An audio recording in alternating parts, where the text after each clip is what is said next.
Nous recevons pour vous Monsieur Salifo Kindo. Il est le PDG de Texacoin. Vous allez savoir de quoi il s'agit tout à l'heure. Il faut rappeler qu'il est ingénieur informaticien par ailleurs. Bonjour Monsieur Kindo. Bonjour madame. Bienvenue sur notre plateau. Merci beaucoup. Alors, vous n'êtes pas venu seul, vous êtes venu accompagné de messieurs Semde Rachid. Il est expert blockchain et support technique de Texacoin. Bonjour. Bonjour madame. Merci à tous les deux d'être sur ce plateau. Tout de suite, quand on dit Texacoin, crypto-monnaie, blockchain, ce sont des termes techniques, des notions que tout le monde ne maîtrise pas forcément, mais nous allons avoir les explications avec vous tout à l'heure. Mais avant ces explications, dites-nous, Monsieur Kindo, qu'est-ce qui vous a motivé à vous lancer justement dans la crypto-monnaie, à vous intéresser en tout cas à la crypto-monnaie? Merci beaucoup madame pour la question. Et étant ingénieur informaticien depuis plus d'une dizaine d'années, je suis intéressé par toutes les technologies numériques. Okay. Et plus particulièrement les technologies qui ont un grand potentiel de changer le monde. Notamment, je peux parler de l'intelligence artificielle et la technologie blockchain. Alors, c'est en 2021 que le virus m'a piqué. Je me suis formé et je suis devenu développeur blockchain. Développeur blockchain. On va maintenant s'intéresser aux notions. Pour commencer, c'est quoi la crypto-monnaie, Monsieur Kindo?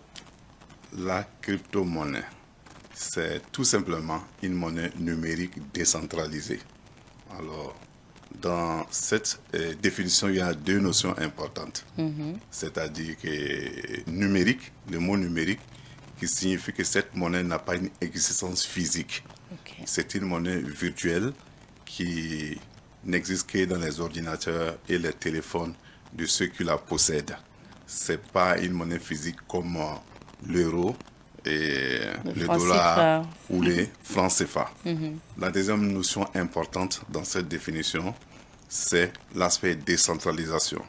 C'est-à-dire que c'est une monnaie qui n'est ni créée ni contrôlée par une banque, un État et un gouvernement ou un organe central. Voilà, de façon... Elle est contrôlée par qui alors, M. Kindo? Elle est contrôlée par la blockchain. Elle est contrôlée par un système informatique. Alors, dit comme ça veut dire qu'on se retrouve avec de l'argent qui n'existe pas physiquement, qu'on ne peut pas toucher, mais c'est de l'argent qu'on peut retrouver au niveau de nos ordinateurs et au niveau donc de nos téléphones. Tout à fait. C'est bien compris. Maintenant, on entend aussi la notion de blockchain. Qu'est-ce que c'est? La blockchain, ou blockchain si vous voulez, ça dépend. C'est la technologie qui permet de créer et de faire fonctionner l'ensemble des crypto-monnaies. Ok. Alors, c'est une technologie révolutionnaire qui est comparable à un gros registre dans lequel sont répertoriés l'ensemble des opérations en lien avec une activité donnée. Et cette activité peut être financière ou pas. Alors, cette blockchain a un certain nombre de particularités. C'est-à-dire que c'est un système qui est ouvert, transparent et infalsifiable. C'est un système qui est hyper sécurisé et c'est ça qui lui permet de résoudre un certain nombre de questions de développement. Et les cas d'usage possibles de la blockchain sont quasiment illimités. Je vous citais tantôt la possibilité de créer et de gérer la crypto-monnaie. Elle permet également de créer un cadastre électronique. Elle permet de créer des identités numériques d'une population donnée. Elle permet d'authentifier des documents. Elle permet de créer des objets d'art numérique qu'on appelle NFT. Elle permet aussi de créer quasiment tout un monde virtuel qu'on appelle métavers. Elle permet aussi de faire de la tokenisation, c'est-à-dire subdiviser un projet en plusieurs petites parts et des gens qui sont intéressés par ce projet vont venir acheter ces tokens afin de financer le projet. Donc, vraiment, c'est une technologie. Une technologie. Alors, Monsieur Kindo, pour revenir par exemple à la crypto-monnaie, vous nous avez expliqué simplement, hein, c'est une monnaie virtuelle, on ne peut pas toucher cette monnaie-là, mais quand même qui permet aussi, qui fonctionne à travers l'ordinateur ou le téléphone. Est-ce qu'on peut faire, par exemple, des achats avec la crypto-monnaie? Merci pour la question, tout à fait. Et c'est à travers des wallets ou des portefeuilles électroniques. Okay. Pour utiliser de la crypto-monnaie, il faut posséder un wallet ou, si vous voulez, un portefeuille électronique. Et c'est dans ce portefeuille électronique qu'ils sont stockés vos crypto-monnaies. Okay. Et vous pouvez faire un transfert de portefeuille à portefeuille. Si moi je vais acheter quelque chose avec vous. Par exemple, si moi je possède une voiture tout à fait. Et que vous voulez acheter ma voiture, vous procédez comme? Je demande votre adresse, c'est-à-dire le numéro de votre wallet. Okay. C'est comme le numéro de votre mobile monnaie.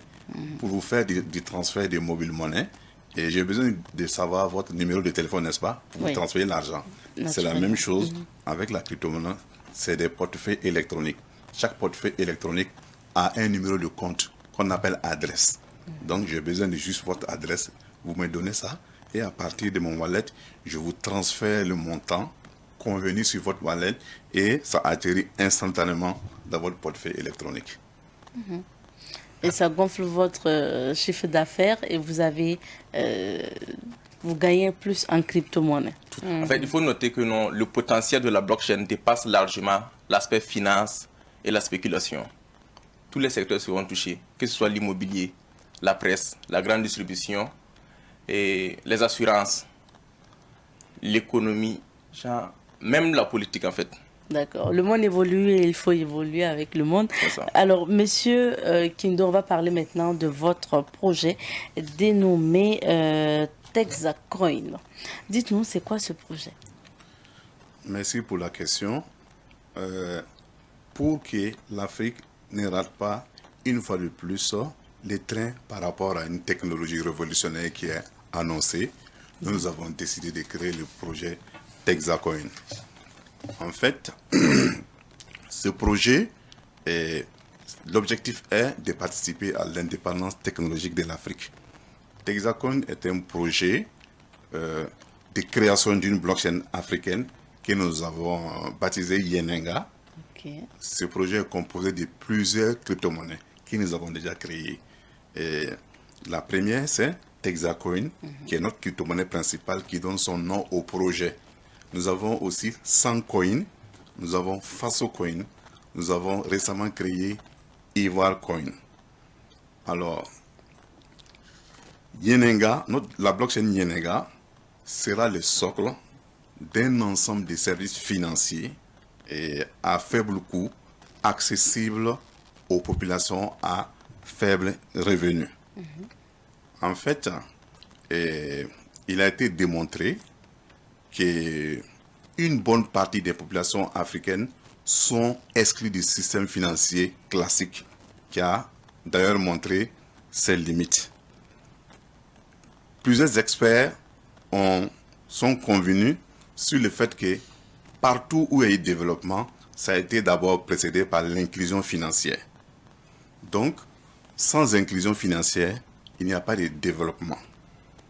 Alors, c'est pour cela que nous, on s'est mis en branle pour créer ce projet afin d'utiliser des solutions nouvelles issues de la technologie blockchain pour participer à booster l'inclusion financière, parce que la moitié des pays africains ont une inclusion financière inférieure à 20%. Donc, l'objectif de ce projet, c'est de créer un ensemble de crypto-monnaies pour lever des fonds afin de créer une blockchain qui s'appelle Yenenga et aussi une académie de formation au métier de la blockchain. Alors, sur la blockchain Yenenga, je le disais tantôt, il va développer un ensemble de services financiers pour enrôler massivement les populations à faible revenu à rentrer dans un système financier alternatif afin de participer à impulser le développement en Afrique. Ah oui, mais quels sont les avantages justement de ce projet selon vous? Alors, acheter notre crypto-monnaie ou l'une de nos crypto-monnaies donne beaucoup d'avantages. Je vais citer par exemple les retours sur investissement. Et en achetant nos tokens et crypto-monnaies, c'est quasiment la même chose. Oui, okay. et en patientant jusqu'à ce que les valeurs de ces crypto-monnaies flambent et vous pouvez les revendre et avoir des plus-values conséquentes. Aussi, selon un certain nombre de conditions, on peut octroyer des bonus à ceux qui achètent nos tokens, des bonus allant de 5 à 25%. Aussi, comme l'objectif de notre blockchain Nyenanga, c'est de créer un ensemble de services financiers alternatifs, les détenteurs de nos tokens vont avoir des réductions conséquentes dans l'utilisation de ces services financiers basés sur la blockchain Nyenanga. Aussi, nos jetons aussi sont des jetons de gouvernance, c'est-à-dire ceux qui détiennent ces différents jetons-là ont des droits de vote sur certaines décisions à l'intérieur du projet. Il y a aussi la redevabilité. Et périodiquement, on fait le point sur l'état d'avancement du projet à tous les détenteurs de nos tokens. Les avantages sont vraiment nombreux. Les avantages sont nombreux. On se demande qui peut souscrire à ce projet, M. Kindo. Alors, je vais donner la parole à Monsieur mon collègue CMD. Qui peut souscrire à ce projet? D'accord, merci beaucoup, madame. Qui peut souscrire à ce projet? Toute personne physique ou morale, en fait. La crypto-monnaie représente une très grande opportunité financière. L'avantage avec Texacoin, c'est que non, c'est un projet qui a été développé et construit par des experts qui se connaissent et qui ont été et qui se connaissent vraiment et qui ont été dans le domaine pendant très longtemps. Pendant très longtemps. Donc, ça veut dire qu'il n'y a pas de risque. Parce qu'après aussi, quand les gens veulent se lancer dans la crypto-monnaie ou dans les achats donc, de la monnaie virtuelle, ou par exemple du Texacoin, votre projet aujourd'hui, les gens ont peur aussi des risques après de perdre. Est-ce que vous pouvez les rassurer, M. Kindo? Merci pour la question. Dans tous les investissements, dans tous les domaines au monde, il y a des risques. Même dans l'immobilier, il n'y a pas un domaine d'investissement où il n'y a pas de risques. Il y a des risques de gains qui sont proportionnels au risque de perte. Il n'y a pas un seul business, et que ce soit la crypto-monnaie ou pas, où il n'y a pas de risques. Donc, je peux comprendre les populations, comme il y a eu des situations très fâcheuses ici au Burkina, et les gens confondent, mais je comprends. Est-ce que vous voyez? Seulement, il y a beaucoup de projets de crypto-monnaies qui sont sérieux. La crypto-monnaie n'a pas, c'est une technologie aussi révolutionnaire, ne peut pas être créée pour juste créer des problèmes aux gens. Je vais dire les mots pour arnaquer les gens. Non, il y a de bons projets et le projet et la crypto-monnaie, il y a des bons projets de crypto-monnaie. Et il y a des gens aussi quand même qui ont des gains après. Oui, bien sûr. Il y a des bons exemples, j'ai envie de dire. Oui, tout à fait. Et il était en train de citer les bons exemples. Et il n'a certainement pas fini de citer, tellement c'est exhaustif. Donc, nous comprenons la population. Il y a des risques de gains, il y a des risques de pertes, comme dans tout business. Comment on peut souscrire à ce projet et comment ça peut se faire? Alors, c'est simple. Je parlais des wallets tantôt. Voilà. Nous avons développé un certain nombre d'interfaces informatiques, une application mobile et une application web, et à partir desquelles on peut acheter nos différents tokens. Voilà. L'application mobile se trouve sur Play Store et nous avons aussi un groupe Telegram qui compte 6000 membres et on échange à l'intérieur de ce groupe pour donner des informations aux uns et aux autres sur comment souscrire et donner des informations sur l'état d'avancement du projet. Ok. Alors, monsieur Algenot a terminé. On va bien sûr laisser les adresses et les contacts pour ceux qui sont intéressés, qui souhaitent souscrire pour avoir plus d'informations. Alors, notre WhatsApp, notre contact téléphonique et en même temps WhatsApp est très facile à retenir. 77 76 77 77. Okay. Je répète, 77 76 77 77. C'est notre d'ailleurs WhatsApp. Affiché. Voilà, c'est notre WhatsApp et notre contact téléphonique. D'accord. Et puis vous avez bien sûr le site web sur l'affiche. Contactez tout simplement Monsieur Kindo et son équipe pour vous intéresser plus à Texacoin, ce projet. Merci à vous d'être passé. Merci de nous Merci avoir à vous, reçus. Monsieur Merci beaucoup, Semdé. madame. Merci. Alors, je dis également merci aux fidèles téléspectateurs de cette émission. C'est ici qu'on va s'arrêter pour Bonjour le Faso d'aujourd'hui, puisque le temps imparti à cette émission est terminé. Rendez-vous demain mardi pour d'autres aventures. On se dit que